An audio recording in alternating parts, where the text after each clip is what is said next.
آئیے بارگاہ نبی صلی اللہ علیہ وسلم کی محبت کے ساتھ درود پاک پڑھنے کی شبت میں پڑھیں اللہم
کعبے میں پہلی نظر دل کو رلا دیتی ہے اور دل کو تڑپا بھی دیتی ہے.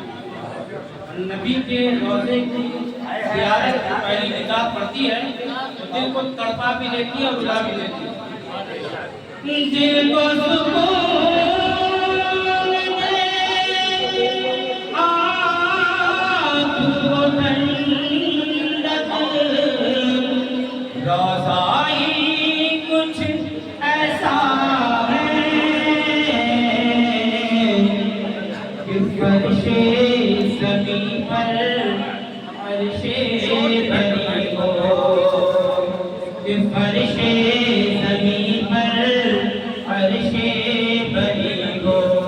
لگتا ہی کچھ ایسا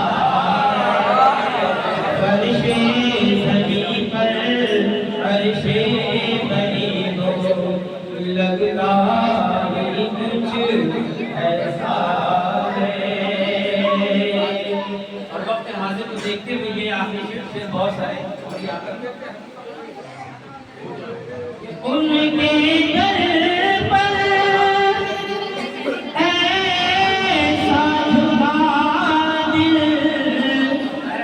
اٹھنے کا کچھ ہوش نہیں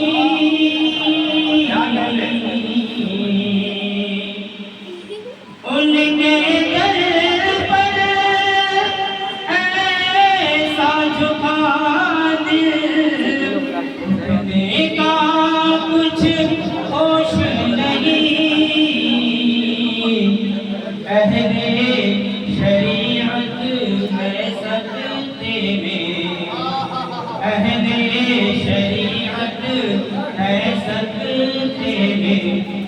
سجدہ ہی کچھ ایسا ہے، اہل شریعت ہے سجدے میں، سجدہ ہی کچھ ایسا ہے۔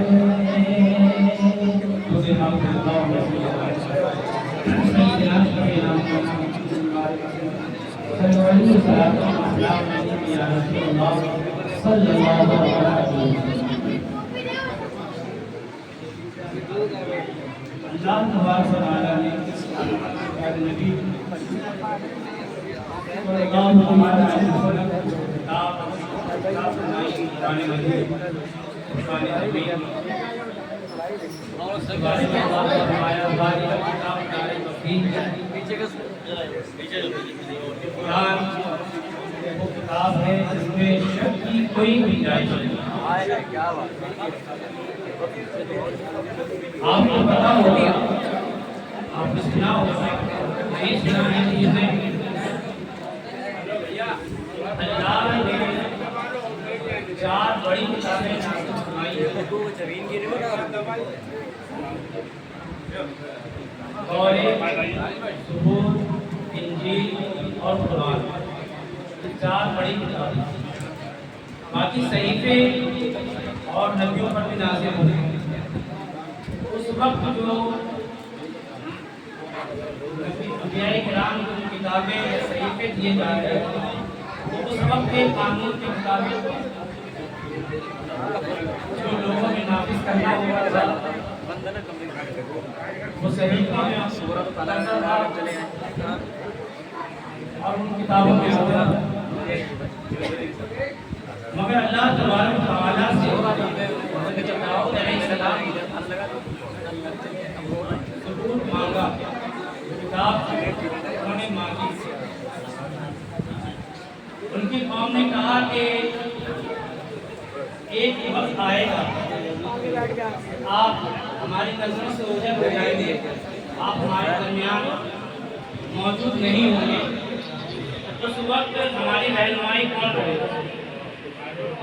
اور وہی اگر کوئی کتاب ہمیں مل جائے، اللہ کا کوئی قانون ہمیں مل جائے تو ہم اس کے مطابق اپنی زندگیوں کو گزاریں گے۔ تھوڑا سکون سے سنیں، 10 سے 15 منٹ بولیں گے، اطمینان سے سنیں، شاید کوئی بات آپ کے کام کی ہو یا کوئی بات ایسی ہو جو آپ کی جنرل نالج کو بڑھا دو۔ داؤد علیہ السلام نے اللہ کی بارگاہ میں عریضہ پیش کیا کہ مولا میری امت کی کتاب مانگا ہے، ان کے لیے کوئی کتاب دے دو۔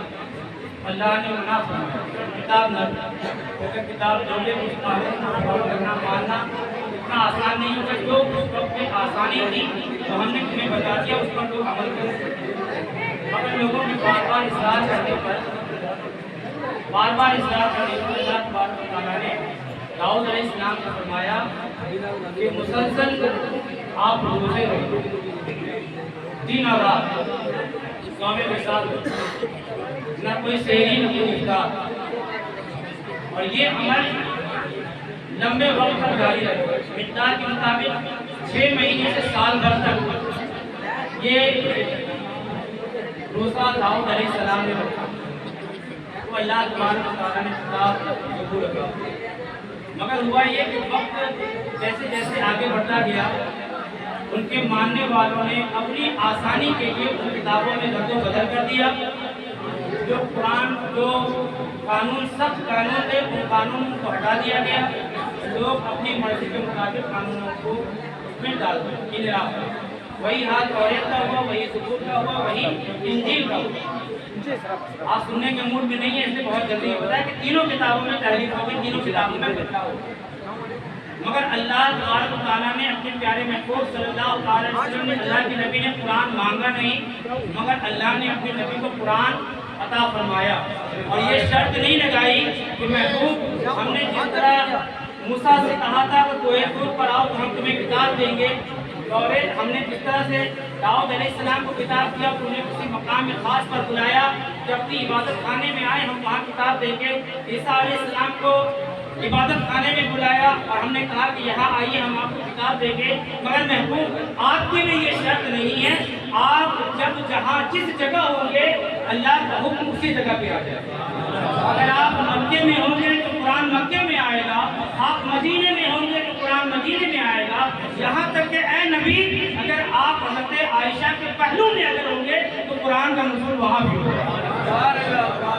تو قرآن کو اللہ نے اپنے نبی پر نازل فرمایا بنا مانگے، اللہ کے نبی نے مانگا، اور یہ جو کتابیں اور دیگر کتابیں اللہ نے اور نبیوں کو دی تھی ان کو ذمہ داری دی تھی کہ میں نے تمہیں کتاب دی، اس کی حفاظت کی ذمہ داری تمہاری ہے، تمہاری قوموں کی ہے۔ ان قوموں نے اس امانت کو سنبھالا نہیں، مگر اللہ نے جو قرآن اپنے پیارے محبوب پر نازل فرمایا، ساتھ یہ بھی فرمایا کہ اے محبوب یہ قرآن جو ہم نے آپ کو دیا ہے اس کی حفاظت ہم خود کریں، اس قرآن کی حفاظت ہم خود کریں گے، اور حفاظت ہو رہی ہے۔ کیسے؟ یہ قرآن کی کتاب ہماری اور آپ کے ہاتھوں میں موجود ہے، اس کی ہم تلاوت کرتے ہیں، یہ پرنٹنگ پریس سے چھپ کے آتی ہے اور اس میں بدلاؤ کیا جا سکتا ہے۔ الحمدوں کی جگہ علیم زبر کی جگہ زیر کیا جا سکتا ہے، حمدوں کی جگہ نیچے زیر کر کے ہندو پڑھ سکتے ہیں، الغرض پرنٹنگ میں وہ بدلاؤ کر سکتے ہیں، مگر دل میں خوف ہے، ایک ڈر ہے جس بات کا کہ اس کتاب میں انحراف کو ہم پرنٹنگ میں کر سکتے ہیں، مگر نبی کے اوپر جو یہ قرآن جو معجزہ جو نازل ہوا، جو نبی کا ایک معجزہ ہے اور اللہ نے جس کی حفاظت کی ذمہ داری لی اور جس کو اتنا آسان کر دیا کہ اللہ نے اپنے نبی کے امت کے سینوں کو اتنا فراخ کر دیا، اتنا کھول دیا کہ بچہ اگرچہ 12 سال کا ہو، بچہ اگرچہ 7 سال کا ہو، بچہ کم عمری کا ہو اور استاد کے پاس اس کی ماں لے کر آئے اور استاد کہے بیٹا پڑھو بسم اللہ الرحمن الرحیم،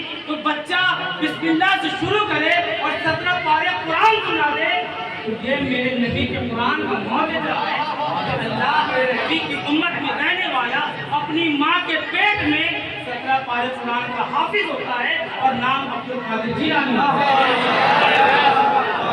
وہ ڈرتے ہیں اس بات سے کہ ہم قرآن میں انحراف تو کر سکتے ہیں، بدل زبر و زیر کو بدل سکتے ہیں، مگر چھپ پر جب عوام کے سامنے آئے گی کروڑوں حافظ قرآن جن کے سینوں میں قرآن موجود ہے، وہ کہے گا یہاں غلط ہے، یہ غلط ہے۔ یہ نبی کا معجزہ ہے، جو قرآن کا ایک معجزہ ہے کہ اللہ تبارک و تعالیٰ نے اپنی نبی کی امتوں پر قرآن کو اتنا آسان کر دیا کہ وہ سینوں میں قرآن کو اتار لیتے ہیں اور لفظ بہ لفظ اتار لیتے ہیں۔ دیگر اور قومیں یا اور کتابوں کو آج تک پوری طریقے سے کوئی یاد نہیں کرتا، مگر قرآن کا یہ معجزہ ہے کہ اللہ نے اپنی نبی کی امت کے لیے قرآن کو آسان کر دیا، پڑھنا بھی اور یاد کرنا۔ اس قرآن کے حافظ ملیں گے، کثیر تعداد میں ملیں گے، قرآن کے عالم ملیں گے، کثیر تعداد میں، مفسر قرآن ملیں گے، کثیر تعداد میں، مگر جو کم ملتا ہے وہ قرآن سے محبت کرنے والا کم ملتا ہے۔ ہم اور آپ یہاں پہ اتنے لوگ بیٹھے ہیں، کبھی کسی نے شوق میں کہا حافظ صاحب کو بلا کر کہ آپ بیٹھیے، آج ہمیں یہ سورہ سنائیے، تلاوت کے ساتھ ذکر کے ساتھ یہ سنائیے، آپ بیٹھے ہو، حافظ صاحب بیٹھے ہو، وہ پڑھ رہے ہو، آپ سن رہے ہو، کبھی ایسا جنون آپ پہ طاری ہوا؟ محفل میں تلاوت اگر لمبی ہو جاتی ہے، نمازوں میں تلاوت اگر لمبی ہو جاتی ہے، لوگوں کو غصہ آنے لگتا ہے کہ محفل بتاؤ 15-15 20-20 منٹ تک تو جلسوں میں تلاوت ہی چلتی رہتی ہے۔ نماز میں اگرچہ ایک رکوع پڑھ لیا جائے عشاء کی نماز میں تو شکایتیں ہونے لگتی ہیں، امام صاحب بڑی لمبی لمبی قرأت کر لیتے ہیں۔ تو یہ قرآن کو سننے کا جو مزاج ہے، آپ یہ دیکھیں تراویح کی نماز آپ نے بھی پڑھی، ہم لوگ بھی پڑھ رہے ہیں، بعض لوگ کی قرآن مکمل کیا، تراویح مکمل نہیں کی، تو یاد رکھو تراویح جب تک کہ شوال کا چاند، عید کا چاند نہ دکھ جائے تب تک تراویح مکمل نہیں ہوگی۔ آپ نے قرآن مکمل کیا، قرآن مکمل کیا، قرآن پاک کو آپ بھی سنتے ہیں، مگر جس چاشنی کے ساتھ، جس مزے کے ساتھ سننا چاہیے تھا، کیا ہم نے سنا؟ پہلی صف والے امام صاحب نے کہا اللہ اکبر، ان کے پیچھے صف والے نے اللہ اکبر کہہ لیا، مگر پیچھے والے کیا کرتے ہیں؟ تھوڑی دیر انتظار کر لیں، سستا لیں، بیٹھ لیں، موبائل چلا لیں، اس کے بعد میچ چل رہا تھا انڈیا پاکستان کا، کتنے لوگ بیٹھے بیٹھے موبائل چلا رہے تھے، انڈیا پاکستان کا میچ دیکھ رہے تھے اور جیت گئے۔ اس کے بعد ماشاءاللہ نعرے بازی بھی آپ نے اچھے سے کیا، وہاں کی کسر آپ نے یہاں نکال دی، بھلے ہی نام سن سن کر نکالا مگر نکالا۔ تو کہنے کا مطلب یہ کہ آدمی جب پیچھے بیٹھا تو تھوڑا سوچا سستا لے، آرام کر لے، جب امام صاحب رکوع میں جائیں گے پھر ہم شامل ہو جائیں گے، تب تک ایک اوور دیکھ لیں، ایک اننگ دیکھ لیں، جس طرح آپ کو سہولت بھی آپ نے کیا۔ لوگ کرتے ہیں اور کچھ نہیں تو مسالہ کھا لیا، اور کچھ نہیں تو باہر جا کے سگریٹ پی لیا، اور کچھ نہیں تو مسالہ کھا لیا، اور کچھ نہیں، جو اس کا عمل ہے اس چیز کو اس نے کر لیا۔ اس کے بعد جیسے رکوع میں پہنچے، یہ قرآن کا مذاق اڑانا ہے، قرآن سے عشق نہیں ہے، یہ قرآن سے عشق نہیں ہے۔ یہ کہتے ہیں اس کو جبرن آنا یا جبرن پڑھنا۔ تو آپ ہمیں اور آپ کو، ہم میں آپ میں حافظ قرآن بہت ہے، عالم دین ہے، مفسر قرآن ہے، قرآن کی تفسیر کرنے والے بہت موجود ہیں، مگر قرآن سے عشق کرنے والے بہت کم ہیں۔ ایک مثال دوں، حضرت عمر فاروق رضی اللہ تعالیٰ عنہ خلیفۃ المسلمین، امیر المومنین ہیں، جن کا صوفیوں میں بھی بڑا اونچا مقام ہے اور جن کا صحابہ میں بھی بڑا اونچا مقام ہے۔ حضرت موسیٰ اشعری رحمۃ اللہ علیہ، ان سے حضرت عمر فاروق رضی اللہ عنہ نے کہا کہ موسیٰ، میں یہ چاہتا ہوں کہ آپ قرآن پڑھیں اور میں سنوں، آپ قرآن پڑھیں اور میں سنوں، اور یہ قرآن کو کسی سے پڑھوانا اور قرآن کو سننا یہ حضرت عمر فاروق کی بھی سنت ہے، اور قرآن کو پڑھنا اور سننا یہ میرے نبی پاک صلی اللہ علیہ وسلم کی بھی سنت ہے۔ آپ نے سنا ہوگا کہ حضرت اللہ کے نبی صلی اللہ علیہ وسلم نے فرمایا حضرت ابی بن کعب رضی اللہ تعالیٰ عنہ سے کہ اے ابی، اللہ تبارک و تعالیٰ نے مجھے حکم دیا ہے کہ ابی سے قرآن سنو، یا ابی کو قرآن سناؤ۔ تو اللہ کے نبی سنتے بھی تھے اور سناتے بھی تھے، اور اسی طرح جبریل علیہ السلام بھی آئے اور آنے کے بعد حضور کے ساتھ میں دور کیا کرتے تھے۔ حضرت فاطمہ الزہرا رضی اللہ تعالیٰ عنہ جب قرآن کی تلاوت کرتی تھی تو حضرت جبریل علیہ السلام ان کے ساتھ میں قرآن کا دور کیا کرتے تھے۔ تو پتہ چلا کہ قرآن کو سننا اور قرآن کو سنانا یہ دونوں اللہ کے نبی کی بھی سنت ہے، یہ صحابہ کی بھی سنت ہے، یہ جبریل علیہ السلام کی بھی سنت ہے، اور یہ حضرت فاطمہ کی بھی سنت ہے۔ مگر آج وہ جنون، وہ عشق ہم میں نہیں ہے۔ آپ اس ساتھ پڑھتے ہیں اور ہم لوگ پیچھے پڑھتے ہیں۔ حضرت علی کرم اللہ وجہہ الکریم، جن کا ہم اور آپ دم بھرتے ہیں، نعرہ لگاتے ہیں، ان کو ایمان کیسے ملا؟ ان کو کسی نے تبلیغ کیا تھا، دین کے بارے میں بتایا تھا؟ حضرت عائشہ صدیقہ رضی اللہ تعالیٰ عنہ فرماتی ہیں حضرت علی رضی اللہ تعالیٰ عنہ کے ایمان لانے کا واقعہ، بہت غور سے سنا، یہاں سب اہل بیت والے، علی سے عشق کرنے والے ہے نا، علی سے عشق کرنے والے ایک بار نعرہ لگائیں، علی کے نام پر نعرہ لگائیں۔ نعرہ تکبیر!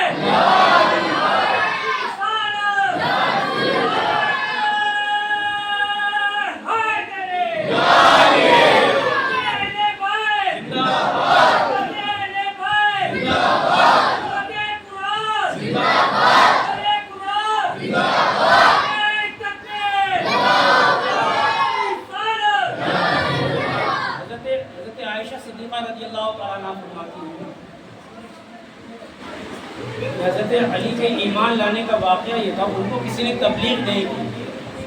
حضرت خدیجہ الکبریٰ رضی اللہ تعالیٰ عنہ اور حضور پاک صلی اللہ تعالیٰ علیہ وسلم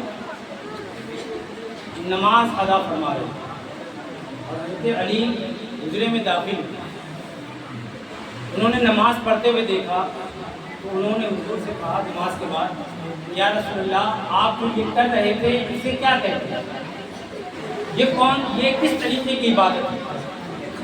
حضور پاک صلی اللہ علیہ وسلم نے فرمایا اسے نماز کہتے ہیں، اور یہ اس اللہ کی بارگاہ میں پڑھی جاتی ہے کہ جس اللہ نے مجھے نبی آخر الزمان بنا کر بھیجا۔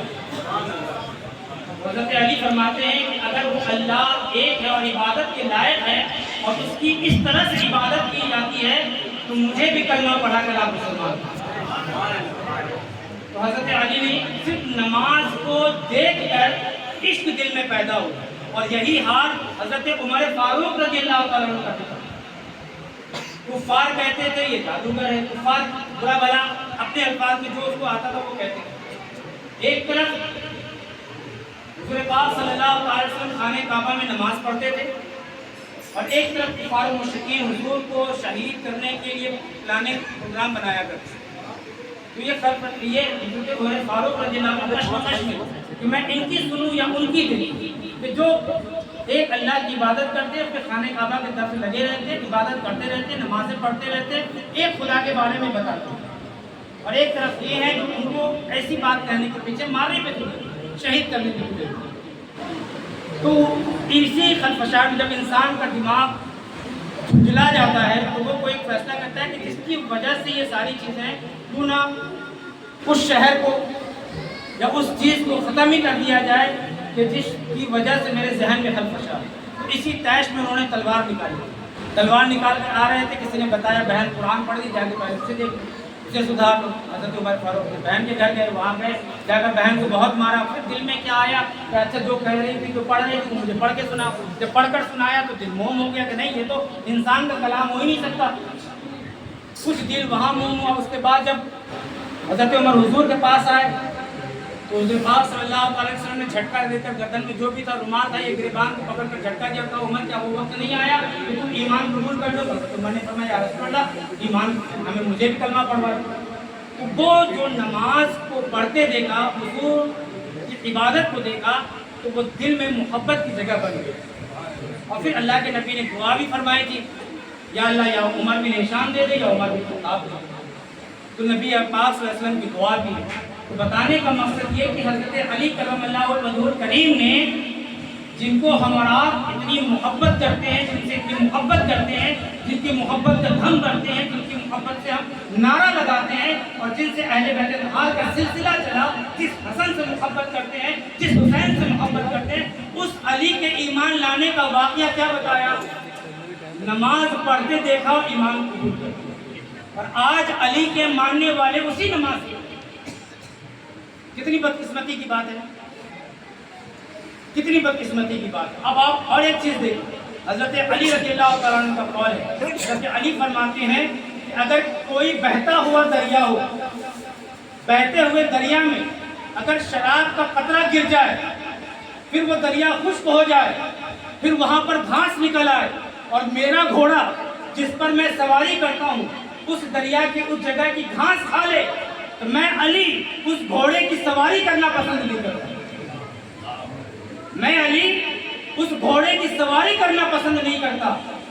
اور آج نشیڑیوں سے، چلم بازوں سے قوالی بھی سنتے ہیں، نعت بھی سنتے ہیں، ان سے نعرہ بھی لگواتے ہیں، کیا یہ حضرت علی کی شان ہے؟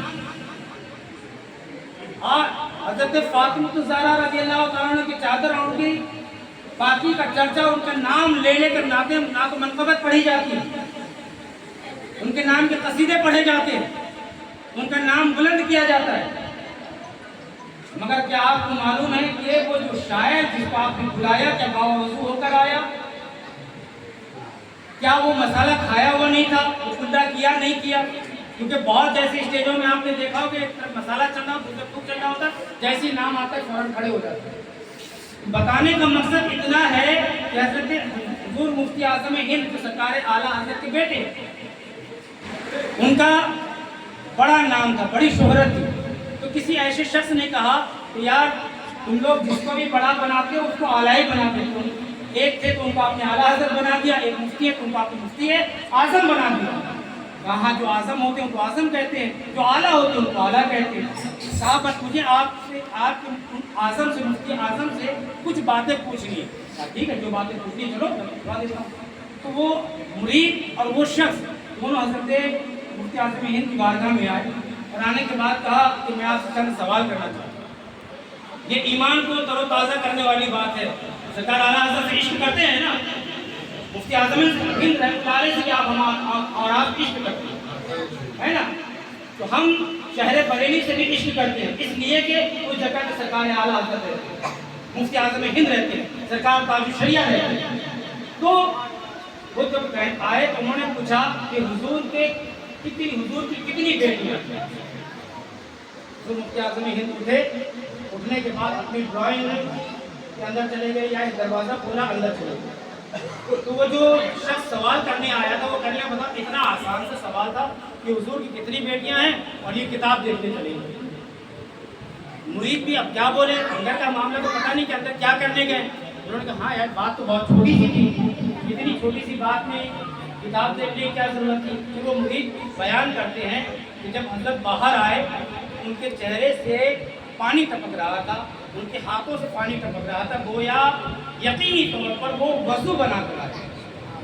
اور آنے کے بعد کہا بیٹا تم نے حضور کی بیٹیوں کے بارے میں مجھ سے پوچھا ہے، میں بے وضو تھا اور بلا وضو کے میں ان پاک ناموں کو کیسے لے لیتا.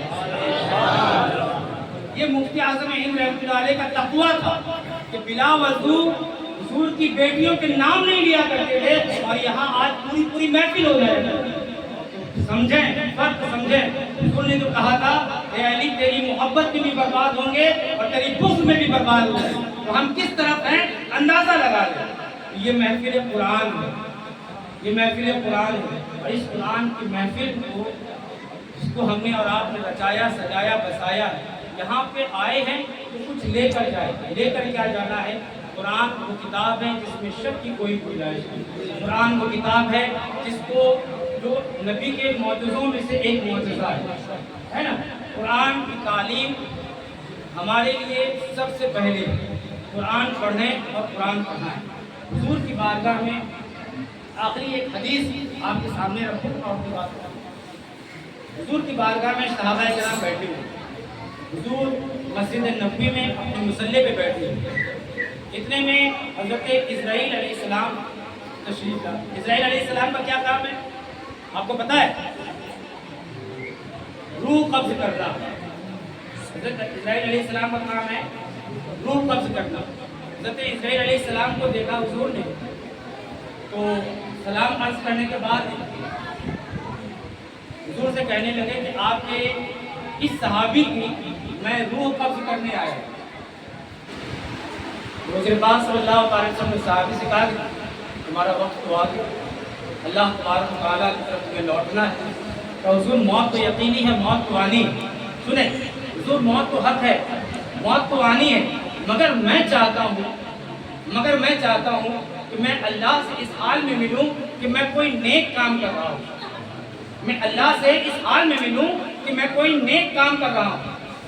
حضور پاک صلی اللہ علیہ وسلم نے فرمایا کہ اگر تم اللہ سے اس حالت میں ملنا چاہتے ہو کہ تم کسی نیک عمل کسی نیک کام پر لگے ہوئے تھے تو جاؤ جو قرآن کے کچھ آیات جو کہیں لکھے ہوئے ہیں ان کو لے کر آؤ، کیونکہ اس وقت قرآن کتاب کی شکل میں موجود نہیں تھا. تو وہ صحابی گئے اور کچھ صفات یا کچھ چھال کچھ پتے وہ اٹھا کر لائے، اور لانے کے بعد حضور صلی اللہ علیہ وسلم کے سامنے پڑھنے لگے.